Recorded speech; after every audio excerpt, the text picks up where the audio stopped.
भाव योगी संत नंद लाल की असीम असीम जय जयकार हो, असीम असीम जय जयकार हो।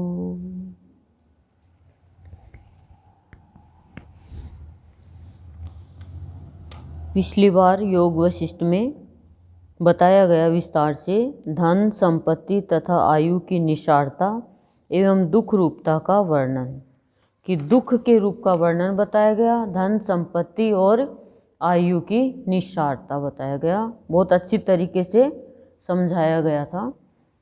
आज है अहंकार और चित्त के दोष। अहंकार और चित्त के दोष, कि क्या क्या दोष है, अहंकार के क्या दोष है और चित्त के क्या दोष है। भाव योगी की असीम कृपा है कि हमें योग वशिष्ठ श्रवण करने को मिल रहा है। हमारे सद्गुरुदेव की भाव निर्जरणी में पूरा सार है योग वशिष्ठ का। सद्गुरुदेव यही कहते हैं कि जब तुम्हारा भावों से योग होगा, करे प्राणी तप करता है, प्राणी जप करता है, प्राणी कर्म करता है, प्राणी बहुत धर्म भी करता है, रास्ते पर भी चलता है, लेकिन जब तक योग नहीं होगा, जुड़ेगा नहीं उनसे और बुराइयों से जुड़ता रहेगा, तो गुरुदेव का क्या कहना है, उसे निवृत्ति नहीं मिलेगी, उसे मुक्ति नहीं मिलेगी, जन्म पे जन्म लेना ही पड़ेगा। तो योग होना बहुत जरूरी है। जैसे ये योग वशिष्ठ है, ऐसे ही हमारे भावयोगी संत से योग हो जाए। भावों से योग हो जाएगा, अभावों से वियोग हो जाएगा, प्यार से योग हो जाएगा, ईर्ष्या से वियोग हो जाएगा, दुनिया से योग होगा तो भगवान से वियोग हो जाएगा, और भगवान से योग होगा तो दुनिया की निरर्थक बातों से वियोग हो जाएगा। यही है निवृत्ति का मार्ग है। चित्त में किसी के भी प्रति बुरी भावना नहीं रहेगी फिर।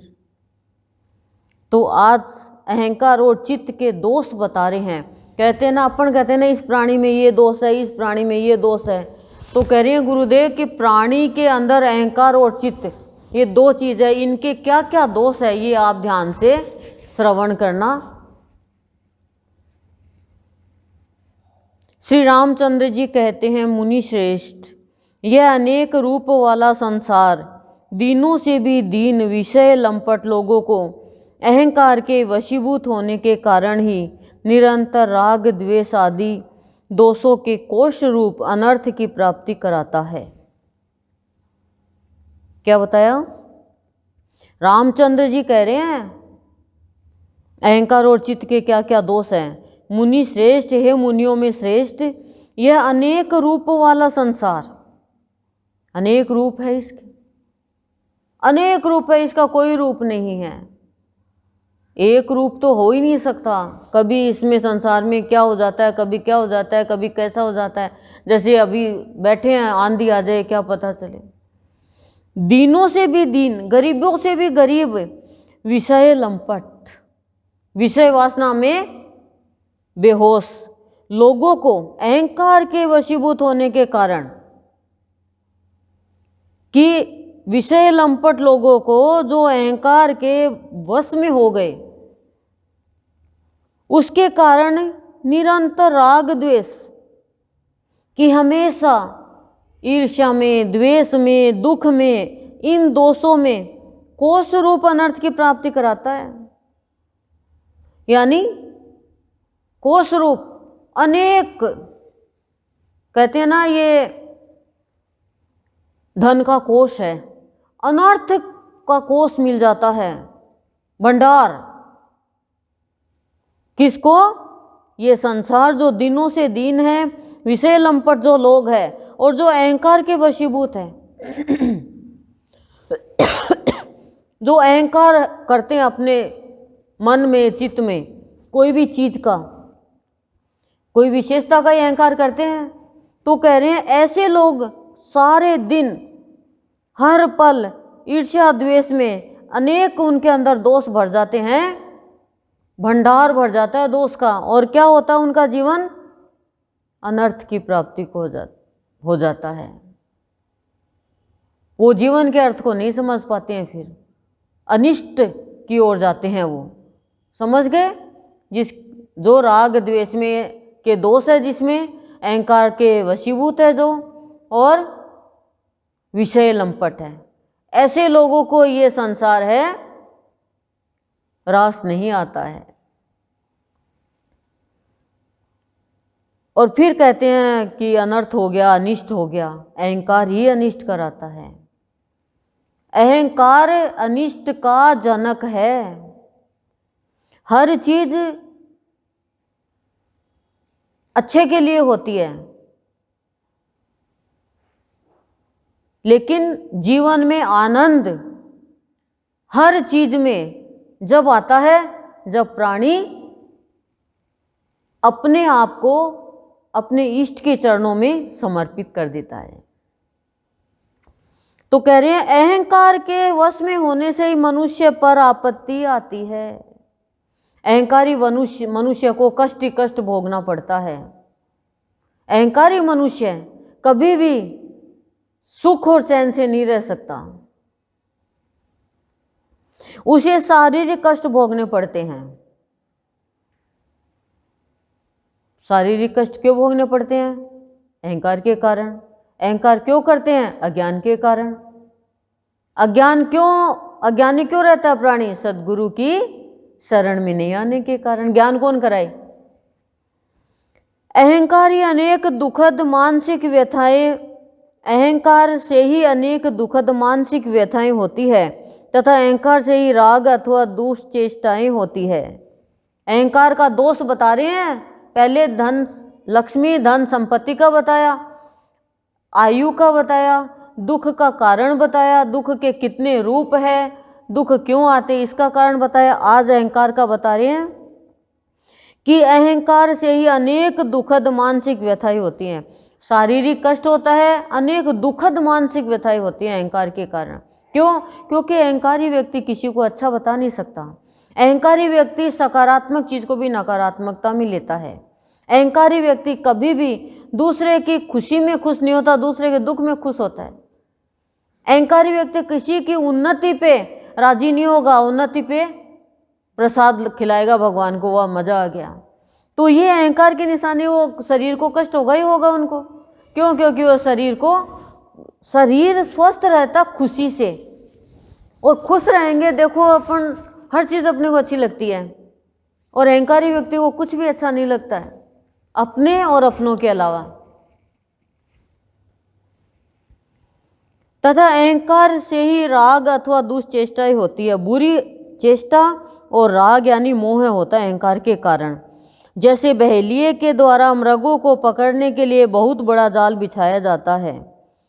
बहेलिये को पकड़ने के लिए, जानते हो बहेलिया? नहीं जानते? अच्छा। पकड़ने के लिए जैसे बहेलिये के द्वारा मृगों को पकड़ने के लिए बहुत बड़ा जाल बिछाया जाता है, उसी प्रकार अहंकार रूपी दोष के कारण संसार रूपी अंधेरी रात में जीवों के मन को मोहित करने वाली विशाल माया बिछी हुई है। एकदम क्लियर कर दिया कि मृगों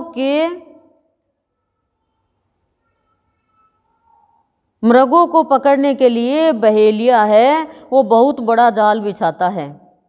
फिर उसी प्रकार अहंकार रूपी दोष के कारण संसार रूपी अंधेरी रात में जीवों के मन को मोहित करने वाली कौन है? विशाल माया बिछी हुई है। माया का जाल बिछा हुआ है इस संसार में, मनुष्य उसी में फंस जाता है एक मृग के जैसे। अहंकार शांति रूपी चंद्रमा को निगलने के लिए राहु का मुख है। अहंकार को राहु का मुख बताया है, किसको निगलने के लिए? शांति को। अहंकारी व्यक्ति कभी भी शांत नहीं बैठेगा, आप देख लो चाहे। अहंकारी व्यक्ति अशांत रहेगा, यानी अहंकार व्यक्ति के राहु की दशा लग जाती है, और कहता मेरे राहु की दशा लगी। नहीं, अहंकार ही राहु है। पुण्य रूपी कमलों का विनाश करने के लिए हिम रूप वज्र है और सब भूतों में समदर्शिता रूपी मेघ का विध्वंस करने के लिए शरद ऋतु है। पुण्य रूपी कमलों का विनाश करने के लिए हिम रूप वज्र है। पुण्य रूपी कमल, जो प्राणी पुण्य करता है वो कमल के जैसे पवित्र हो जाता है, लेकिन अहंकार है ना, उसका विनाश करने के लिए हिम रूप पत्थर का काम करता है।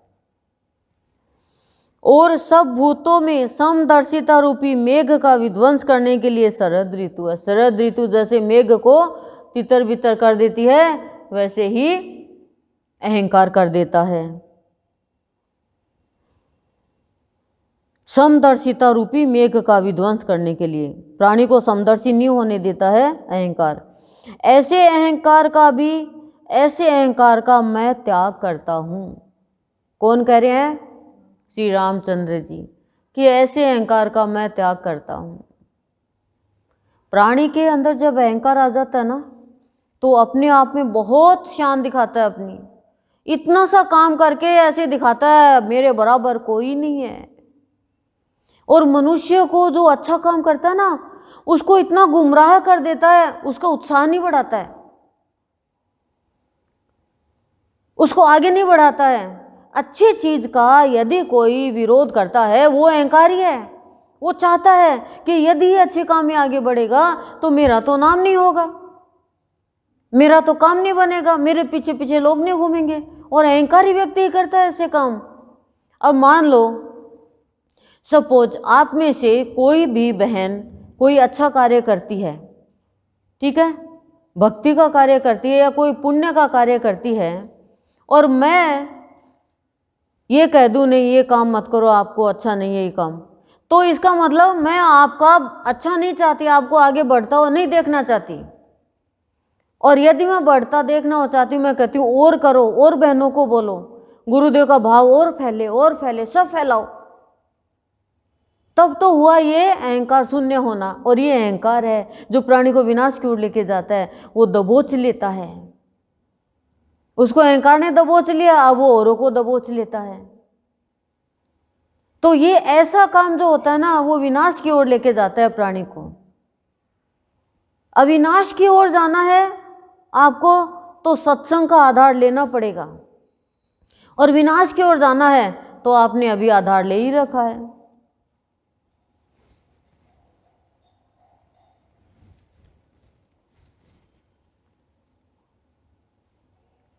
मैं त्याग करता हूँ। अब इसका सार बता रखा है नीचे। जैसे चंद्रमा को राहु निगल जाता है, कमलों को हिम या ओलों की वर्षा नष्ट कर देती है, और शरद ऋतु मेघों का विध्वंस कर देती है, उसी प्रकार अहंकार शांति, क्षमा, दया तथा प्राणी मात्र में समभाव को नष्ट कर देती है। बता दिया सारी चीज रामचंद्र जी ने कि प्राणी मात्र में समभाव नहीं रहने देता है। कौन? अहंकार। कैसे? जैसे आपकी फसल अच्छी चल रही है, किसान की फसल अच्छी चल रही है और ओलावृष्टि हो गई, सारी फसल खराब हो गई, या मूसलाधार बरसात हो गई, सारी वर्षा खराब हो गई। ऐसे ही हमारे मन में अच्छी खेती चल रही है भक्ति की, और अहंकार आकर के उसको ध्वंस कर देता है। न मैं अमुक नाम वाला हूं, न विषयों में मेरी रुचि है, और न मन ही मेरा है। ऐसा हमारा भाव बनता है क्या? नहीं बनता। न तो मैं अमुक नाम, मेरा कोई नाम नहीं है, न विषयों में मेरी रुचि है, न मैं कोई विषय में रुचि नहीं है, मेरी जो मिल जाए सो ठीक है। न मन ही मेरा, ये मन मेरा नहीं, मेरा मन ऐसा करता है, मेरा मन ऐसा करता है, मेरा मन ऐसा करता है। मन मेरा है ही नहीं, मेरे भगवान का मन है। तो फिर वो मन आपको नचाएगा नहीं, और नहीं तो मन आपको नचाएगा और आप नाचोगे। मन कहेगा ये खाऊंगा, मन कहेगा वो खाऊंगा, मन कहेगा ये करूंगा, मन कहेगा वो करूंगा, और आप करते चलोगे। मैं शांत होकर मन को जीतने वाले महात्मा पुरुष की भांति अपने आप में ही स्थित रहना चाहता हूं, कि मैं शांत होकर जब प्राणी का ऐसा भाव बनेगा तो शांत होगा ही होगा।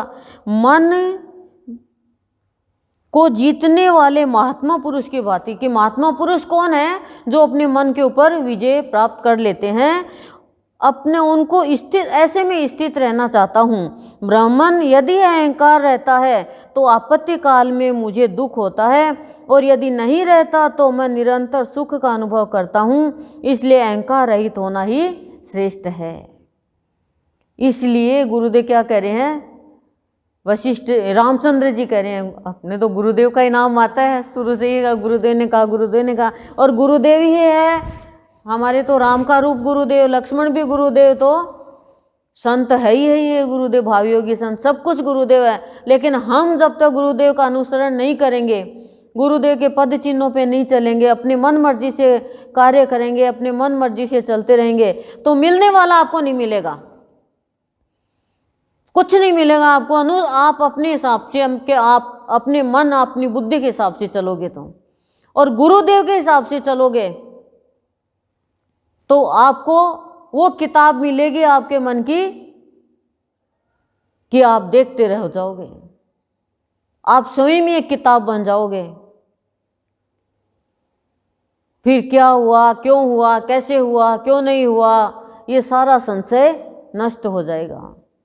नहीं तो संशय और भ्रम करती रह जाओगी, अनुसरण ही नहीं कर रहे हो आप गुरुदेव का, मन मर्जी कर रहे हो, मन में चल रहे हो, मन जो मन कहता आपका वो करते हो आप ये भी नहीं सोचते कि मेरे से कोई डिस्टर्ब हो रहा है क्या, मेरे कारण कोई को परेशानी हो रही है क्या, मेरे कारण किसी का दिल रो रहा है क्या।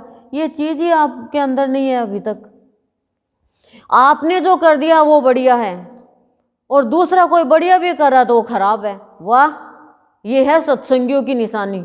ये सत्संगियों की निशानी है, ये तो मनुष्यों की निशानी नहीं है। मैं कह दूं मैंने जो कर दिया वो होगा ना, मैंने खराब किया तो खराब है, और ये हर प्राणी के अंतर मन को पता है।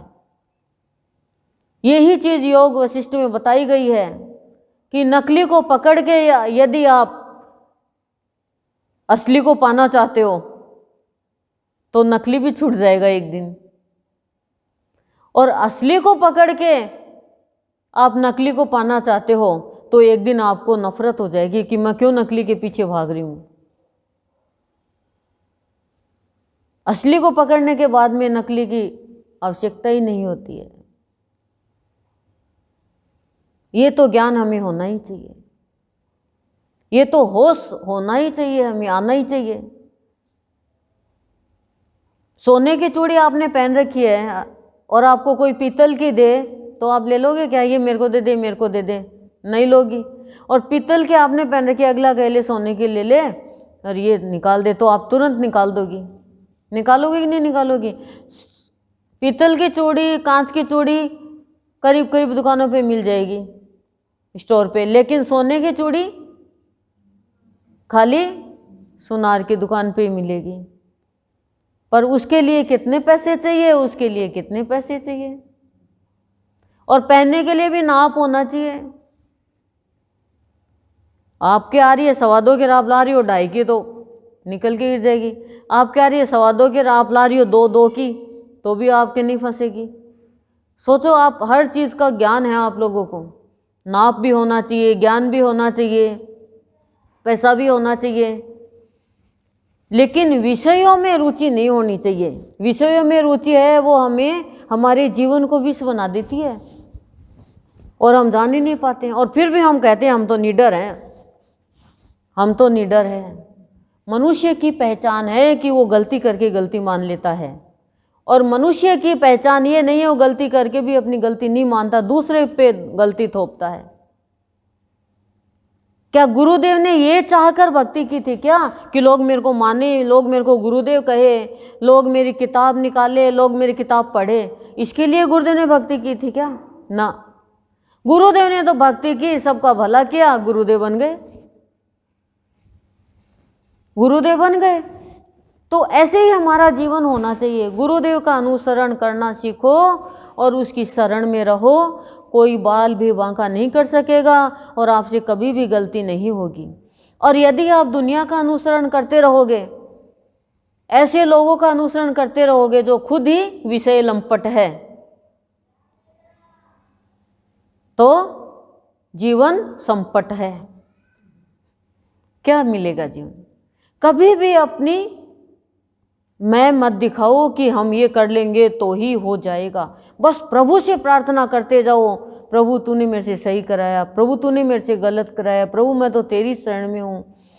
हमेशा मैं ये कहती हूँ, राय लो श्रेष्ठ पुरुषों की, प्रश्न का उत्तर पूछो श्रेष्ठ पुरुषों से, मार्ग पूछो श्रेष्ठ पुरुषों से, अनुसरण करो श्रेष्ठ पुरुषों का, अनुकरण करो श्रेष्ठ पुरुषों का। रावण का कोई अनुसरण नहीं करता है, बल्कि ज्ञानी तो था, और राम का अनुसरण सब करते हैं। अनुसरण नहीं करते, बात करते हैं। जिस दिन अनुसरण करना सीख जाओगे, राम में आप में क्या अंतर रहेगा? राम का उल्टा मरा, जो राम को नहीं भजा वो मरा, वही मरा, और जो राम को भजा वो तरा। कह रहे हैं यदि अहंकार रहता है तो आपत्ति काल में मुझे दुख होता है, और यदि नहीं रहता है तो मैं निरंतर सुख का अनुभव करता हूं। अहंकार प्राणी को दुख के रास्ते पे चलाता है, और अहंकार नहीं रहता है तो प्राणी के जीवन में सुख स्वतः आता है। क्यों आता है? क्योंकि सुख देता है वो। अहंकार रहित व्यक्ति सर्वश्रेष्ठ है। मुने मैं अहंकार का त्याग करके शांत चित्त हो उद्वेग शून्य होकर बैठा रहता हूँ, क्योंकि भोगों के समूह का आधार ही क्षण भंगुर है। क्या कह रहे हैं ये मुने? मैं अहंकार का त्याग करके शांत चित्त हो। जब अहंकार का त्याग हो जाएगा तो प्राणी का चित्त शांत होगा ही होगा। अहंकार ही तो प्राणी को शांत नहीं रहने देता। और उद्वेग शून्य होकर बैठा रहता हूँ, यानी चिंता रहित, कोई डर नहीं। क्यों बोले? क्योंकि भोगों के समूह का आधार ही क्षण भंगुर है। अहंकार हमें भोग में लेके जाता है, और भोगों का समूह का आधार ही क्षण भंगुर है। मतलब थोड़े दिन का है भोग। फिर आप थोड़े दिन का क्यों है भोग? थोड़े दिन का क्यों भोग? क्योंकि भोग सदा नहीं भोग सकोगे। जब बुढ़ापा आएगा ना, भोग खाने का भोग है, लेकिन आप भोग नहीं सकते। शुगर हो गई, चीनी का भोग, मीठा भोग नहीं ले सकते। एलर्जी हो गई, स्वेटर का भोग नहीं ले सकते। ले सकते हो? टीबी हो गई, जुकाम लग गई, कोरोना हो गई, कोरोना हो गई, आप दही ठंडा ये कुछ नहीं ले सकोगे। टाइफाइड आ गया, कुछ नहीं ले सकोगे। ये भोग क्षण भंगुर है। अब पड़े ही हैं, सब कुछ नहीं ले सकोगे। अब पंखे का भोग नहीं ले सकते, एसी का, कूलर का भोग नहीं ले सकते। ले सकते हो? नहीं ले सकते। और गर्मी आएगी तो स्वेटर का, सोल का, रजाई का भोग नहीं ले सकोगे। ले सकते हो? नहीं ले सकते। वो दुख का कारण बन जाएगा। इस देह रूपी विशाल वन में जो घनीभूत अहंकार रूपी मोटा ताजा सिंह है, उसी ने इस जगत का विस्तार किया है। क्या है? इस देह रूपी विशाल वन में, देह को विशाल वन बता दिया। वन में कौन रहते हैं? क्यों? संत, पहले के ऋषि मुनि भी तो रहते थे, पर अब कहाँ? अब तो वनों में एग्रीकल्चर की जो जमीन है वहां पे मकान बनाने लगे लोग। जो घनीभूत अहंकार रूपी मोटा ताजा सिंह है, इस देह रूपी वन में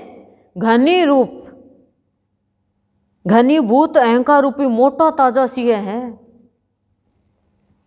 उसी ने इस जगत का विस्तार किया है। उसने इस जगत को बढ़ाया है। कहने का तात्पर्य, इसे अपनी क्रीड़ा स्थली बनाया है, खेलने का स्थान बनाया है। मुने, जैसे शत्रु किसी को मारने के लिए मंत्र तंत्र के द्वारा मारण उच्चाटन आदि का जाल फैलाता है, उसी प्रकार इस अहंकार रूपी महान शत्रु ने संसार में जीव का पतन करने के लिए बिना मंत्र तंत्र के ही स्त्री पुत्र मित्र आदि के जाल फैला रखे हैं। क्या कह रहे हैं? जैसे शत्रु किसी को मारने के लिए मंत्र तंत्र के द्वारा मारण उच्चाटन आदि का जाल फैलाता है। ये तांत्रिक लोग है, ये मंत्र के द्वारा बहुत कुछ करते हैं। देखो एक बार संत मणि में भी है, महात्मा बुद्ध के शिष्य को मंत्र के द्वारा बुला लिया था। किसको? आनंद को। तांत्रिक विद्या जानती थी वो महात्मा बुद्ध, गुरु थे आनंद के, लेकिन गुरु के सामने चला क्या? उसका मंत्र तंत्र विद्या जाल फैलाता है। उसी प्रकार इस अहंकार रूपी महान शत्रु ने क्या कर रखा है? संसार में जीव का पतन करने के लिए, अहंकार के कारण प्राणी का पतन होता है। मंत्र तंत्र के, बिना मंत्र तंत्र के, कोई मंत्र तंत्र नहीं है, फिर भी पतन हो जाता है। स्त्री पुत्र मित्र आदि के जाल फैला रखे हैं। मेरी स्त्री, मेरी पत्नी, मेरा पति मेरा बेटा, मेरा बेटा, क्या चाहिए तेरे को? पापा ने ना बताए, ले खा ले चॉकलेट खा ले, बिस्किट खा ले। डॉक्टर पूछे तो कहना ना ना कुछ ही नहीं खाया। अरे तू इसकी माँ है कि क्या है? डॉक्टर को पहले जाके बताएगा वो। मम्मा ने नहीं दिया चॉकलेट, नहीं दिया मम्मा बोली देना, कहना मत डॉक्टर को, वो पहले बताएगा। ये लाड है, ये माया है, ये अहंकार है। मैं मेरे पत्नी के लिए ये करूं, बच्चों के लिए ये करूं, उसके लिए ये करूं, एक सेकंड का भरोसा नहीं, एक सेकंड का भरोसा नहीं है। अज्ञानी इंसान ऐसा करता है। वो कहता प्रभु सबका अपना भाग्य है, करना चाहिए। गुरुदेव ये कहते हैं, मैं ये नहीं कहता। भविष्य की चिंता जो नहीं करे वो जानवर, वो पशु है, लेकिन इतना नहीं कि हम ही सर्वे सर्वा बन जाए। ईश्वर को साथ लेके चलना चाहिए। सारी सुख सुविधा करनी चाहिए अपने बच्चों के लिए जितनी हो सके, लेकिन आप लास्ट में लेके क्या जाओगे? वो सुख सुविधा भी तो करो आगे के लिए, वो भी तो करो। इनके कारण आपका जीवन सफल नहीं होगा। मान लो एक पिता ने अपने बच्चों के लिए सारी व्यवस्था कर दी, अपने को कुछ नहीं किया, लेकिन बच्चों के लिए हर चीज की व्यवस्था कर दी और वो मर गया। अब उसका और जन्म होगा कि नहीं होगा? उसने कोई दान नहीं किया, कोई धर्म नहीं किया, कोई पुण्य नहीं किया, सत्संग नहीं किया, भगवान को नहीं भजा, सत्कर्म में खर्च नहीं किया, कोई धर्म के रास्ते पे नहीं चला, तो फिर उसका तो और जन्म होगा और ये भी नहीं पता कौन सी योनि में होगा। भगवान ने ये थोड़ी कहा है कि तुम इतना इतना करके आओ तुम्हें स्वर्ग मिल जाएगा। स्वर्ग तो यही है, अभी स्वर्ग में तो बैठे हैं, क्या नरक है क्या? ये स्वर्ग है। कितना सुकून मिलता है, कितनी शांति मिलती है, कितना आत्मा और परमात्मा का भाव मिल रहा है, यही तो स्वर्ग है। बिना मंत्र के ही स्त्री पुत्र मित्र आदि के जाल फैला रखे हैं। किसने? सिर्फ एक अहंकार ने। मैं नहीं करूंगा तो कौन करेगा? अच्छा, जिसके नहीं है उनके कैसे होते हैं? हाँ, भगवान ने मुझे निमित्त बना रखा, मुझे करना है, मेरा कर्तव्य है। सबका कर्तव्य है अपना अपना, करना चाहिए। इस अहंकार का मूलोच्छेदन पूर्वक निराकरण कर देने पर ये सभी मानसिक दुश्चिंताएं तुरंत अपने आप विलीन हो जाती है। कह रहे हैं इस अहंकार का मूलोच्छेदन पूर्वक निराकरण, कि इसका समाधान करना है आपको, इसका मूल से ही छेदन कर दो, खत्म कर दो इसको। तब आपकी मानसिक दुश्चिंताएं, मानसिक बुरी चिंताएं है जो मन को चिंता में डुबा रखी है, वो तुरंत अपने आप विलीन हो जाएगी। अहंकार को दूर करना होगा, और वो भी जड़ से। अहंकार रूपी बादल के फट जाने पर शांति का विनाश करने वाला एवं हृदय आकाश में छाया हुआ महान मोह रूपी कुआसा धीरे धीरे न जाने कहाँ विलीन हो जाता है। क्या कह रहे हैं? देखो अहंकार के कारण मोह आता है, तो कह रहे हैं अहंकार रूपी बादल के फट जाने पर, अहंकार रूपी बादल फट गया, खत्म हो गया, तो शांति का विनाश करने वाला एवं हृदय आकाश में छाया हुआ महान मोह रूपी कुहासा धीरे धीरे न जाने कहाँ विलीन हो जाता है। कुहासा बताया है, यानी काली माँ मोह को कुहासा बताया है और महान बताया है। और मोह के कारण क्या होता है, शांति खत्म हो जाती है और ये कुहासा बताया, शांति फैल जाती है। अहंकार खत्म होते ही मोह रूपी कुहासा दूर हो जाता है और प्राणी को शांति मिल जाती है। मोह के कारण ही तो हम दुखी होते हैं, नहीं होते क्या? देखो अहंकार गाड़ी का वो है ऊपर का भाग और मोह है टायर, मोह टायर है। टायर अहंकार और मोह ये दोनों प्राणी को जब चलाते हैं तो क्या होता है, बुराई के रास्ते पर लेकर जाता है। और आप लाख कोशिश करो, बुराई के रास्ते पर चलने वाला, बुरा कर्म करने वाला, बुरा सोचने वाला कभी भी खुश नहीं रह सकता।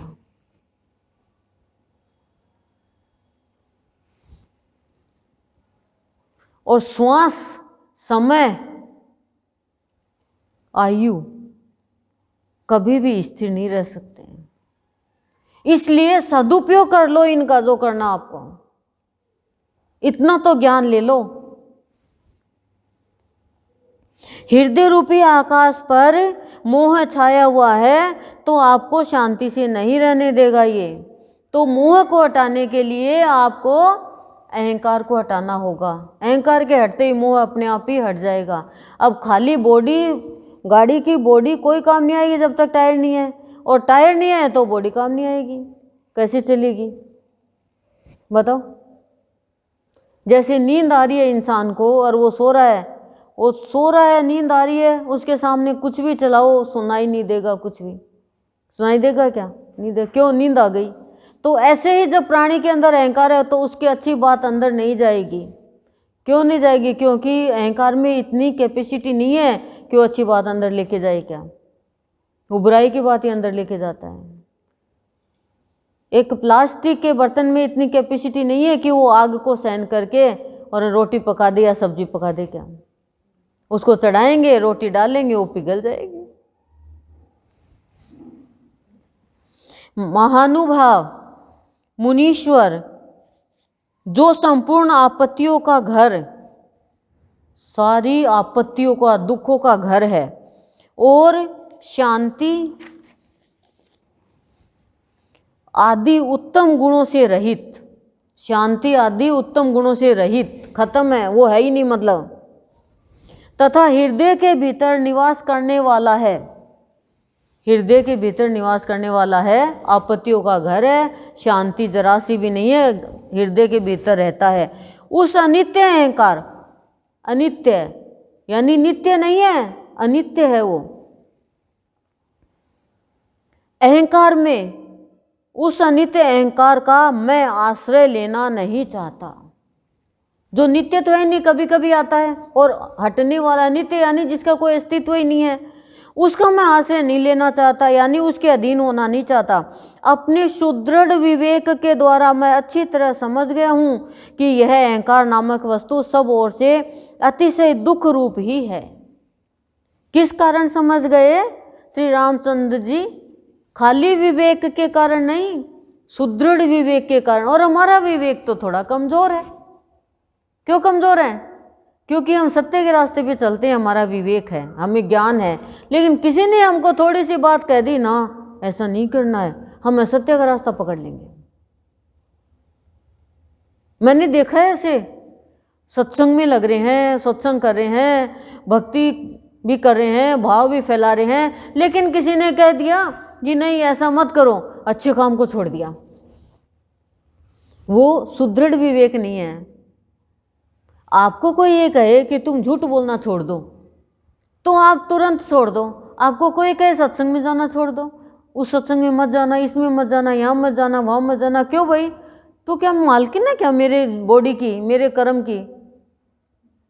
रोटी खाने के लिए तो नहीं कहती कि तू दही खाना। क्यों? क्योंकि मांग लूँ तो कि भाई दही तो घर में नहीं है, तू भेज दिया कर 1 किलो दही, टाबरा ने भी खवा दूंगी। हैं? क्यों कहते हैं हम ऐसा? क्यों रोकते हैं हम ऐसा? अब मान लो कोई भाव फैला रहा है, ये भाव फैला रही है, इसको कोई ये कहे भाव मत फैलाओ, तो ये क्या अच्छी बात है? और ये सुदृढ़ विवेक है तो रुकेगी नहीं, और सुदृढ़ विवेक नहीं है तो रुक जाएगी। नहीं तो फिर क्यों गुरुदेव की किताब निकल रही है?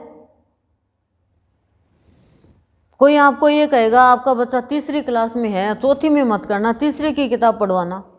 आप तो ये कहोगे मैं तो 1 क्लास जंप करवाने की सोच रही हूँ, 3rd से सीधी 5th में लेके जा रही हूँ। ऐसा हुआ हमारे साथ। एक बच्चा इंटेलिजेंट था, हाइट अच्छी थी, एज तो सही चल रही थी। किसी ने कहा आपका बच्चा बहुत इंटेलिजेंट है, आप ऐसा करो 7th से सीधा 8th में करवा दो। उसने अच्छा सोचा, पर किसी ने ये बाद में पता चला कि उसके अंदर घृणा और अहंकार था। वो बोली नहीं, बच्चा कमज़ोर रह जाएगा, दिमाग पे ज़्यादा जोर पड़ेगा, तो आप मत करवाओ। अब सुदृढ़ वो नहीं था विवेक, नहीं करवाया। और बाद में आया 6 महीने बाद सुदृढ़ विवेक, तो फिर वो क्या हो। और कहने वाली तो टीचर ही थी, खुद शुभ चिंतक थी। तो हमारा सुदृढ़ वो क्या है, विवेक है, वो सुदृढ़ नहीं है। इसलिए हम कभी अच्छाई पे चलते हैं, कभी बुराई पे चलते हैं। अच्छाई के रास्ते पे चलने के लिए, भाव फैलाने के लिए, प्रवचन करने के लिए, भजन गाने के लिए यदि आपको कोई रोकता है, यदि आपको कोई टोकता है, तो ये मानो वो व्यक्ति अहंकारी है और आपका शुभ चिंतक नहीं है। फैक्ट बात है ये। हमें रोका गया, हम नहीं रुके। मीराबाई को रोका कि नहीं रोका? नरसिंह जी को रोका, प्रहलाद को रोका, ध्रुव को रोका। वो रुके क्या? रुके? तो फिर इतनी भी शिक्षा नहीं है, इतना भी अनुसरण नहीं कर रहे हो, भक्तों का ही नहीं कर रहे हो, तो कैसे भगवान को पाएंगे? बोलो, आ रही है बात समझ में या नहीं आ रही? आई क्या? ले गए अंदर, पी गए? जो ये बात पिएगा वो कभी नहीं सोएगा और समय को व्यर्थ नहीं खोएगा। जो ये आज की बात पिएगा उसको पिया मिलेगा, यानी भगवान मिलेगा। अच्छा, तो क्या करें कि मैं सुदृढ़ विवेक के द्वारा समझ गया हूं कि मुझे अहंकार का आश्रय नहीं लेना। आप समझ गए? अहंकार का आश्रय नहीं लेना। आप यदि कुछ भी अच्छा काम कर रहे हो, कभी भी अहंकार मत करना। ये कहना, हे प्रभु तेरी कृपा, तूने मुझसे कराया, मैं धन्य हो गई, मैं सुधन्य हो गई। ये कृतज्ञता का भाव है। अच्छा, मैं नहीं करती तो, तू नहीं करती तो तेरी माँ और कर देती ना। और करती कि नहीं करती? किसी और को अवसर मिलता। सबकी माँ कौन है? भगवान। माँ की माँ, माँ की माँ, माँ की माँ कौन है? वो कोई नानी नहीं कहता है इसको, कोई दादी नहीं कहता है। भगवान को कोई दादी, नानी, दादा, नाना नहीं कहता है, सब माँ। क्यों? जिसके अंदर वात्सल्य वो माँ। अपने पापा को कोई माँ कहता है क्या? लेकिन भगवान को माँ कहते हैं। क्यों? क्योंकि भगवान के अंदर वात्सल्य का भाव है।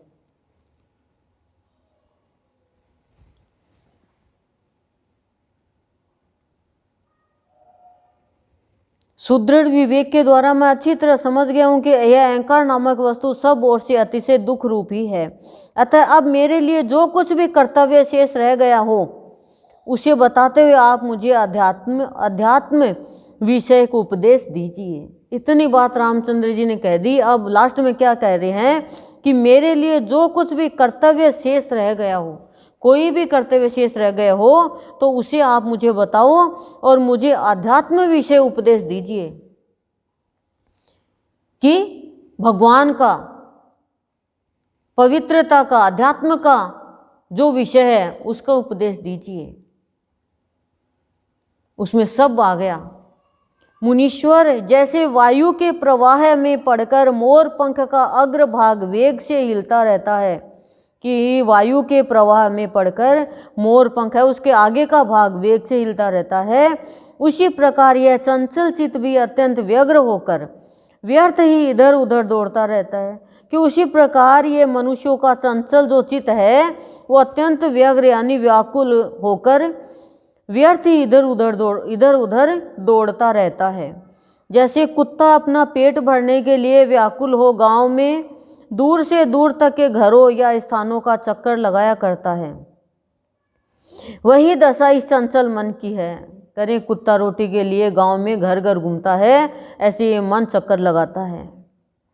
इसे कहीं भी कोई अनुकूल वस्तु नहीं प्राप्त होती, इसलिए यह दीन बना रहता है। बोले इस मन को कहीं कोई मन के अनुकूल वस्तु प्राप्त नहीं होती, इसलिए मन सदा दीन यानी दुखी गरीब बना रहता है। यदि इसे कभी विशाल धन का भंडार प्राप्त हो जाए तो भी यह भीतर से तृप्त नहीं होता। मन की बात बताई है, इसे ज़्यादा से ज़्यादा भंडार भी मिल जाए तो भी ये तृप्त नहीं होता। जैसे बांस या बेंत की बनी हुई पिटारी कभी जल से नहीं भरती, उसी प्रकार धन से मनुष्य का जी नहीं भरता। कि बांस और बेंत की पिटारी कभी भी जल से नहीं भर सकती क्योंकि निकल जाएगा जल उसमें। उसी तरह मनुष्य का कभी मन धन से भरता ही नहीं है। और आ जाए, और हो जाए, और आ जाए, और आ जाए, लखपति हो, 1 रुपये नहीं है 1000 रुपये हो जाए, 1000 हो जाए, लाख हो जाए, लाख हो जाए, करोड़ हो जाए, अरब हो जाए, खरब हो जाए। संपत्ति से कोई का पेट ही नहीं भरा, मन ही नहीं भरा। मुने जैसे अपने झुंड से बिछुड़कर जाल में जकड़े हुए मृग को कभी सुख नहीं मिलता। झुंड से बिछुड़ गया, जाल में पकड़ लिया, उसको सुख नहीं मिलता। उसी प्रकार समस्त साधनों से शून्य एवं यानी समस्त साधनों से शून्य यानी सत्संग से रहित, सत्संग से रहित, सत्संग शून्य है जो प्राणी, उसका मन सदा दुर्वासनाओं के जाल में जकड़ा रहता है। बुरी वासना के जाल में जकड़ा रहता है। किसका मन? जो साधनों से रहित है। कौन से साधन से? सत्संग के साधन से रहित है। इसलिए उसे कभी सुख और संतोष नहीं प्राप्त होता। सुख संतोष कहाँ मिलता है? सत्संग में। उसे कभी नहीं मिलता। क्यों? क्योंकि सत्संग का साधन अपनाया ही नहीं। मुने तरंगों के समान चंचल वृत्ति को धारण करने वाला, चित्त के लिए बता रहे हैं, आप समझ गए होंगे ना। चित्त का आ गया है ये दूसरा टॉपिक। पहले क्या था? अहंकार का, अब चित्त का आ गया है। मुने तरंगों के समान चंचल वृत्ति को धारण करने वाला, तरंग चंचल होती है, हिलती डुलती रहती है, उसके समान वृत्ति को धारण करने वाला यह मन अपने स्थूल सूक्ष्म अवयव विभागों को छोड़कर एक क्षण के लिए भी हृदय में स्थिर नहीं रहता। ये हृदय में स्थिर नहीं रहता है। स्थूल सूक्ष्म आदि कणों के विभाग को छोड़कर एक क्षण के लिए भी हृदय में स्थिर नहीं रहता। विषयों के चिंतन से क्षोभ को प्राप्त हुआ यह मन मंदराचल के आघात से उछलती हुई क्षीर सागर की दुग्ध राशि के समान दसों दिशाओं में दौड़ता या भटकता फिरता है, किंतु कहीं भी शांति को नहीं पाता। क्या करें? ये विषयों का चिंतन करता है और क्षोभ को प्राप्त होता है, दुख को प्राप्त होता है। विषयों का चिंतन करेगा तो दुख को प्राप्ति होगा, भोगों का चिंतन करेगा तो भोग तो सबको नहीं मिलते ना, कर्मों के हिसाब से मिलता है सब कुछ। और यह मन मंदराचल के आघात से, मन मंदराचल पर्वत है उसके आघात से, बहुत बड़ा ये मंदराचल पर्वत को मथानी बनाई थी भगवान विष्णु ने जब समुद्र मंथन हुआ था तब। उछलते हुए क्षीर सागर की दुग्ध राशि, मंदराचल का जब आघात होता है मतलब पत्थर, बड़े पत्थर के आघात से उछलती हुई क्षीर सागर यानी दूध के जैसी राशि को समान दसों दिशाओं में दौड़ता या भटकता रहता है, कहीं भी शांति नहीं पाता। कौन? मन। कौन? चित्त। ब्राह्मण जैसे मृग गड्ढे में गिरने की कोई चिंता नहीं करके हरी हरी दूब चढ़ने की इच्छा से प्रेरित हो बहुत दूर तक दौड़ लगाता रहता है, उसी प्रकार यह मन नरक के गर्त में गिरने की परवाह न करके भोग लाभ की आशा से बड़ी दूर तक चक्कर लगाता रहता है। यानी भांति भांति के मन सुबह बांधता रहता है। देखो क्या क्या बता रहे हैं, ध्यान से सुनना कि मृग गड्ढे में गिरने की कोई चिंता नहीं करके हरी हरी दूब चढ़ने की इच्छा से प्रेरित हो बहुत दूर तक दौड़ लगाता रहता है। हिरण है, हरी हरी दूब चढ़ने के लिए दूर तक दौड़ लगाता रहता है, गड्ढे में गिरने की भी चिंता नहीं करता। उसी प्रकार यह मन है, प्राणी का मन देखो क्या करता है, नरक के गर्त में गिरने की परवाह नहीं करता कि मैं नरक में चला जाऊंगा, मरूंगा तो। भोग लाभ की आशा से, बस मेरे को भोग का लाभ होना चाहिए, भोग मिलना चाहिए, बड़ी दूर तक चक्कर लगाता है पूरे संसार में, विदेश भी चला जाएगा। कितना खपता है वो, भांति भांति के मंसूबे बांधता है खाली भोगों के लिए। जैसे पिंजड़े में बंद किया हुआ सिंह चिंता के कारण एक जगह स्थिर होकर नहीं रहता। सिंह को आप पिंजड़े में बंद कर दो, वो इधर उधर रहेगा, ये मन की हालत है। उसी तरह नाना प्रकार की चिंताओं से अत्यंत चप्पल हुआ मन अपनी चंचल वृत्ति के कारण कहीं स्थिर नहीं रहता। नाना प्रकार की चिंताओं के कारण ये मन स्थिर नहीं रहता, चंचल और चप्पल है, यानी चंचल ही है। जैसे हंस जल से दूध को निकाल लेता है, वैसे ही मोह रूपी रथ पर आरूढ़ हुआ यह मन भी इस शरीर से उद्वेग शून्य समता के सुख का अपहरण कर लेता है।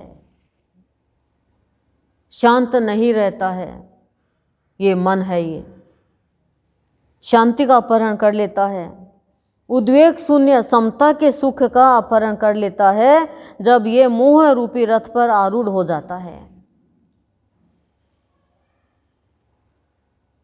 कभी भी शांत नहीं रहता है। ब्राह्मण मन रूपी ग्रह अग्नि से भी अधिक उष्ण है। ये मन रूपी ग्रह नक्षत्र होते हैं ना, ये अग्नि से भी अधिक गर्म है। उसके ऊपर चढ़ता पर्वत पर चढ़ने से भी अधिक कठिन है।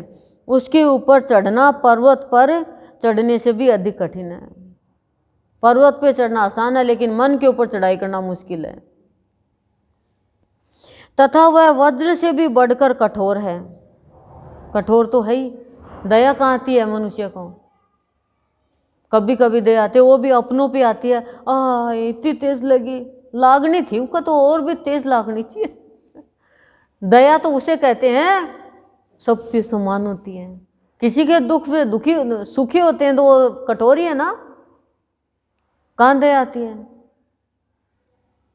बीमार है कोई, पूरी रात जग रहे हैं, अपन तो सो रहे हैं मस्ती से, पर हमारे घर में कोई है तो हालत खराब, 100 मणि 2.5 मणि 23 मणि ये प्रसाद वो प्रसाद, ये जात वो जात। भगवान कहते तू मेरी जात बोलता है, तू और खुद जात में पड़ा है।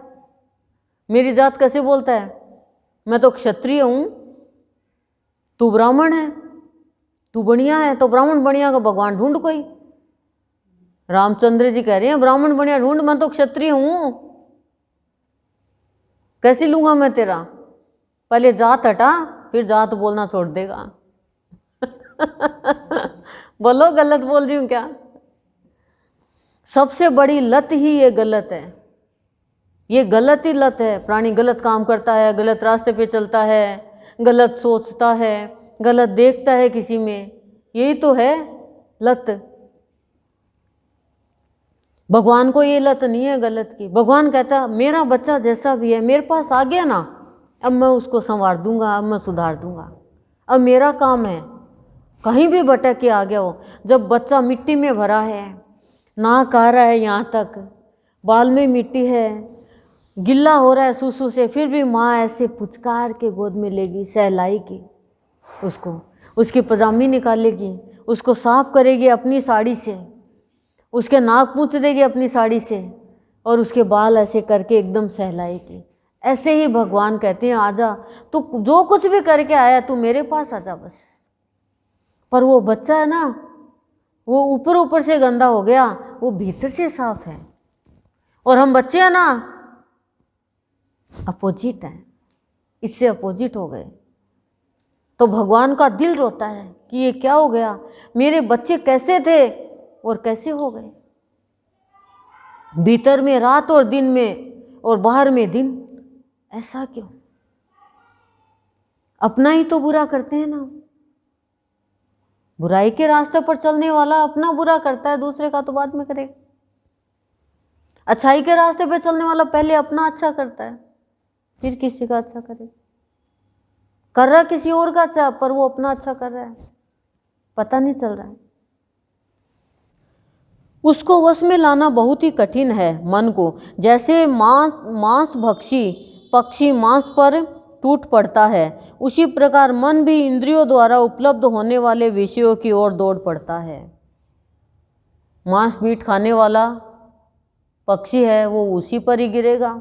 ऐसे ही कह रहे हैं, ये मन है हमारा, ये इंद्रियों द्वारा जो उपलब्ध होने वाले विषय हैं उन पर दौड़ पड़ता है। परंतु जैसे बालक पहले तो खिलौनों की ओर ललकता है, फिर उसे पाकर थोड़ी देर में उससे मुंह मोड़ लेता है, उसी तरह यह मन प्राप्त हुए विषय से क्षण भर में ही विरत हो जाता है और नए नए विषय की खोज करता है। बोले इस मन की यह हालत है। जैसे बच्चे को खिलौना दिया, थोड़ी देर खेला और फिर मन भर गया। ऐसे करें, ये बच्चे जैसा ही मन है, विषयों को लेता है, फिर और नए विषय चाहिए, फिर और नए विषय चाहिए, अलग अलग विषय चाहिए। बचपन गया, जवानी में अलग विषय चाहिए, बचपन में अलग चाहिए, वृद्धावस्था में अलग चाहिए। तो करें ये ऐसा, ये मन की हालत है। समुद्र को पी जाना, सुमेरु पर्वत को जड़ से उखाड़ फेंकना तथा अग्नि का ही आहार करना, ये महान एवं दुस्साध्य कार्य है। ये मुश्किल कार्य है। जड़ समुद्र को भी पी गए, सुमेरु पर्वत को भी जड़ के जैसे उखाड़ फेंक दिया, अग्नि का ही आहार भी किया ऋषि मुनियों ने। लेकिन ये महान और दुस्साध्य कार्य मुश्किल है, परंतु चंचल चित्त को वश में कर लेना इनसे भी महान एवं कठिन कार्य है। जो अपने मन और चित्त को वश में कर लेता है वो सारे विकारों को हटा देता है। मन वश में नहीं है तभी तो गुस्सा आता है, मन वश में नहीं है तभी तो ये विषय में चला जाता है।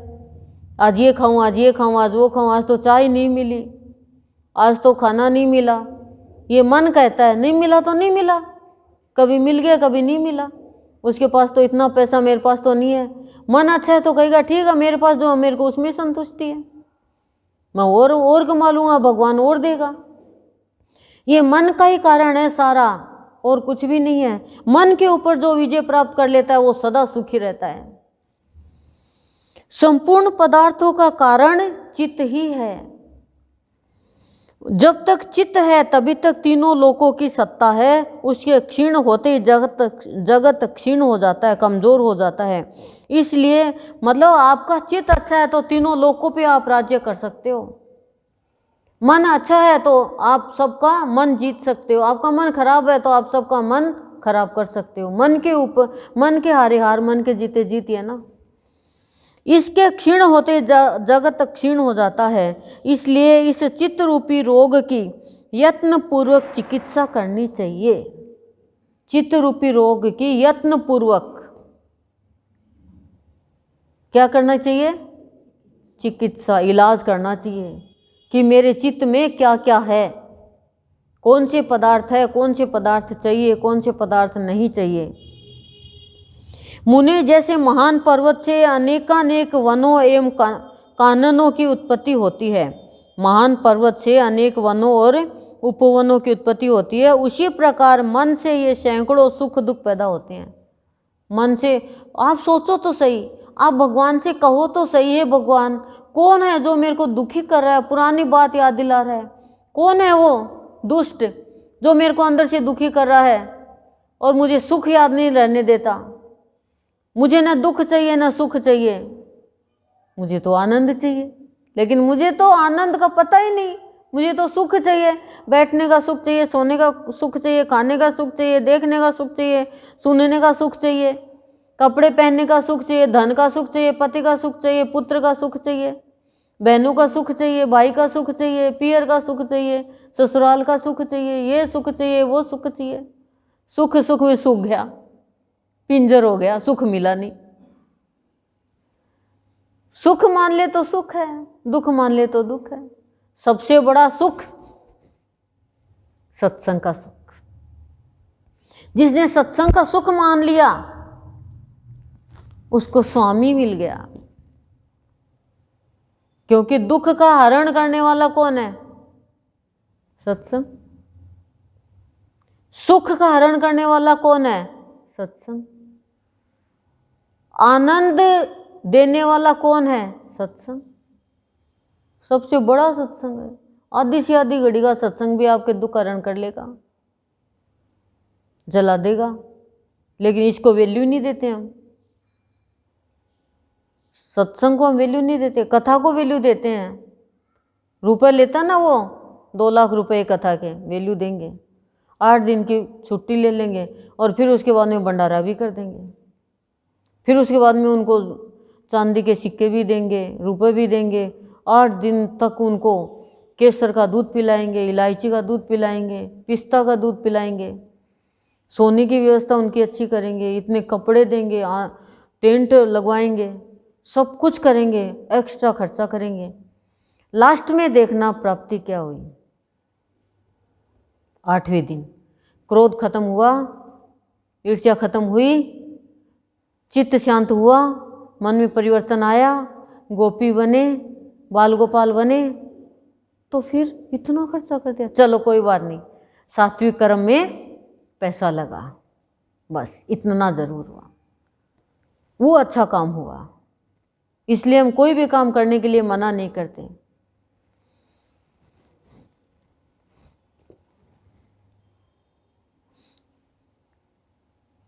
उसी प्रकार मन से सैकड़ों सुख दुख पैदा हुए हैं, इसमें संशय नहीं है। अध्यात्म विषयक विवेक से जब यह मन दुर्बल हो जाता है, अध्यात्म विषयक विवेक से जब ये मन दुर्बल हो जाता है, अध्यात्म विषय के विवेक से जब ये मन दुर्बल हो जाता है तो नींद आने लगती है, जागृति नहीं आती है, सुप्त अवस्था बन जाती है। तब ये सारे सुख दुख निश्चय ही पूर्ण रूप से गल जाते हैं।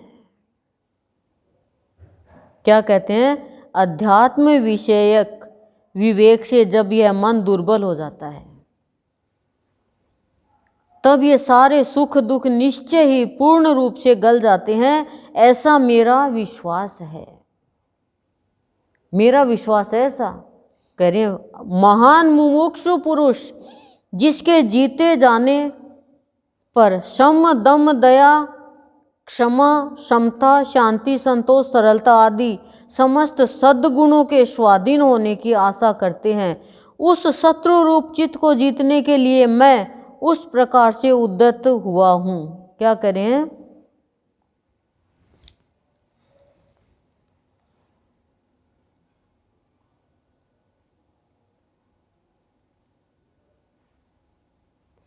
महान मुमुक्षु यानी महान मुमुक्षु पुरुष, यानी जो पुरुष मुक्त है, मुक्त पुरुष जो है वो महान है। उनके जीते जाने पर, उनके जीते जाने पर मतलब जीतना, जो जिन्होंने जीत हासिल कर लिए, शम शांति पर,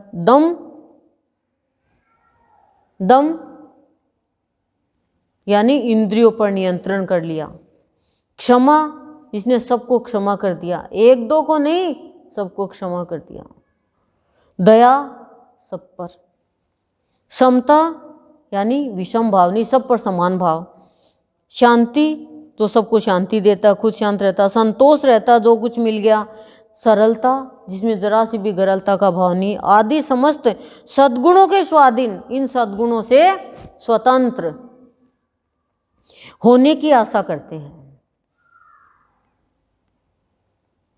उस शत्रु रूप चित्त को जीतने के लिए मैं सब प्रकार से उद्यत हूं। शत्रु रूप चित्त को जीतने के लिए, जो शत्रु का रूप है ना चित्त है, उसको जीतने के लिए हर तरीके से मैं तैयार हूं। अतएव जैसे चंद्रमा मेघमाला का अभिनंदन नहीं करता, चंद्रमा के बादल आगे आ जाते हैं तो कैसे अभिनंदन करेगा चंद्रमा के आगे, उसी प्रकार मैं तीव्र वैराग्य संपत्ति से युक्त होने के कारण, कि मैं तीव्र वैराग्य संपत्ति है मेरे पास में। वैराग्य आना का मतलब किसी चीज पे, स्थूल पे मन नहीं चलना। युक्त हूं, उनसे जुड़ा हुआ हूं, जड़ और मलिन विलास वाली लक्ष्मी का अभिनंदन नहीं करता।